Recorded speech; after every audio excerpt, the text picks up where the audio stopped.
A quick video response to a comment that I saw, or a post I saw recently in a color analysis page. Any solution follow. I'm an artist, traveler, stay-at-home mom, and previous foster mom, probably will be again soon.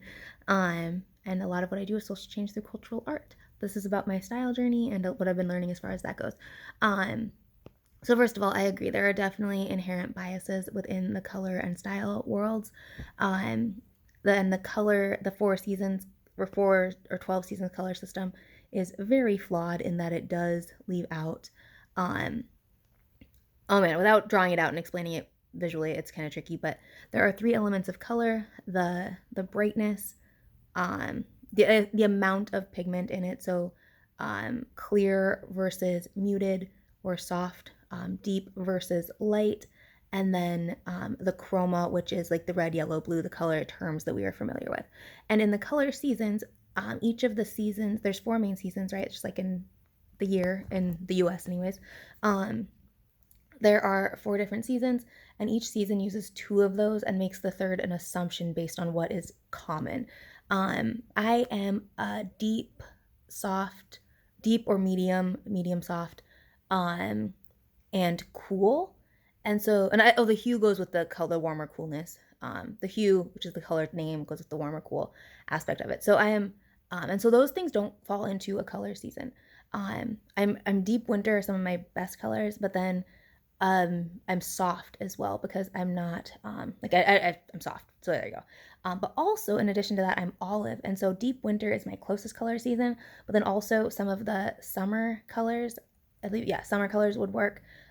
Nothing from spring really works. I don't like pastels anyways. I can wear them. I mean, winter includes some pastels, and so but for the most part, pastels aren't great. But deep winter also overlaps with deep autumn, and so then that brings in some of the warmer colors, especially in we'll get into that. But then also I'm olive, and so being an olive, anything on the color wheel across from green tends to work really well. So some of the warmer peaches and like pinks, the salmons are pretty good. And then also I can wear the autumn yellows better than the winter or summer yellows. And again, I think that's because of the olive aspect of it. But then also having darker skin, we're talking about undertones, right? So if you have a cool undertone, which I do, even though I'm olive, so I'm yellow with a cool undertone, having a cool undertone, when you are darker, you still have more of the other warm tones too. So you can wear more warm colors if you are cool, and if you're warm, you can wear more cool colors because those undertone colors still come out because it's a mixing or a blending of the different colors. And so like in some ways, even though the systems are built around European beauty standards and also European facial structures and European coloring and all of these things, that's why a lot of people of color Native American, Asian, both I've seen both like Chinese and Indian specifically, Middle Eastern, parts of Africa, some Native American cultures and tribes, all can have olive skin, and so it really is based on European descended people. And so yes, there are inherent biases and inherent problems within that, but there's also some really cool benefits of having darker skin that we can wear a lot of things that aren't always great. And also like the only group, the person was complaining about how like some seasons get to wear like the really pretty light colors, but the dark people are stuck wearing the dark colors. That's not really true.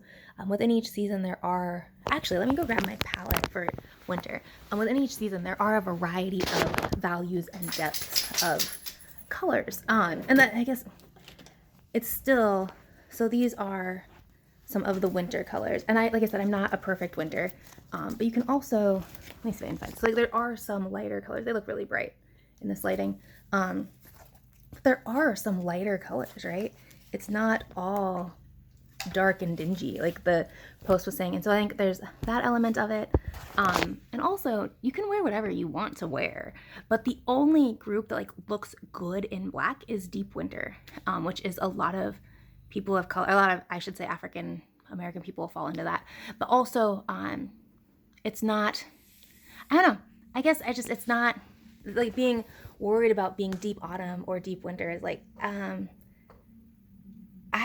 Deep autumn is my favorite. Like, if I could pick any season, it might be deep autumn. But I love deep winter, and like I really don't want to wear the spring like candy colors, like in moderation maybe, but I don't need the bright. So, anyways, it's personal choice, and yeah, I think it is unfair or inaccurate to make some of the assumptions that some people have made on this topic.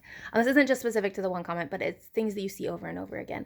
And then also the different seasons. Or this one's falling out. I just did a video on how to put them back in, so if you're curious how I do them.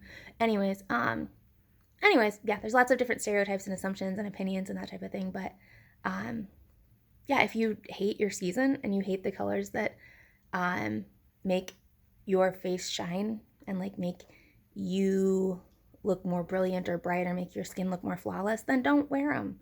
Like, if that's like, it's not that the system's unfair, it's just that yeah, there's also two ways of looking at color theory. One is which one complements you well and harmonizes with you, and the other one is which one changes your skin and how it reflects. Like, this blue might be too bright for me. Yeah, because you can see it reflects blue off of my face.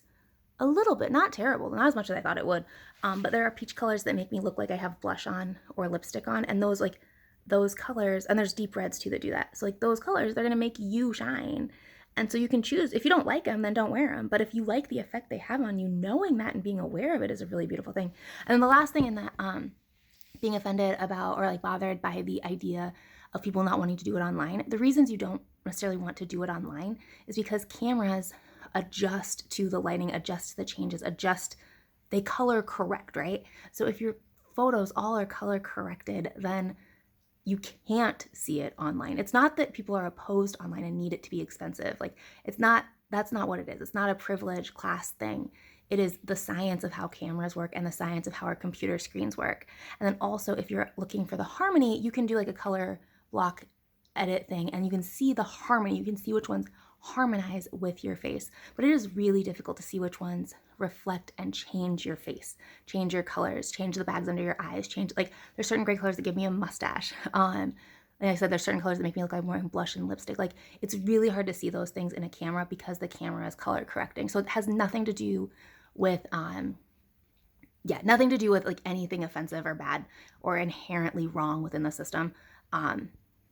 But there are also, like, if you're worried for the people that would fall into the opposite ones where there's the assumptions made, there is like an anti-color season. Like, so you'd be the anti-spring season or like that type of thing.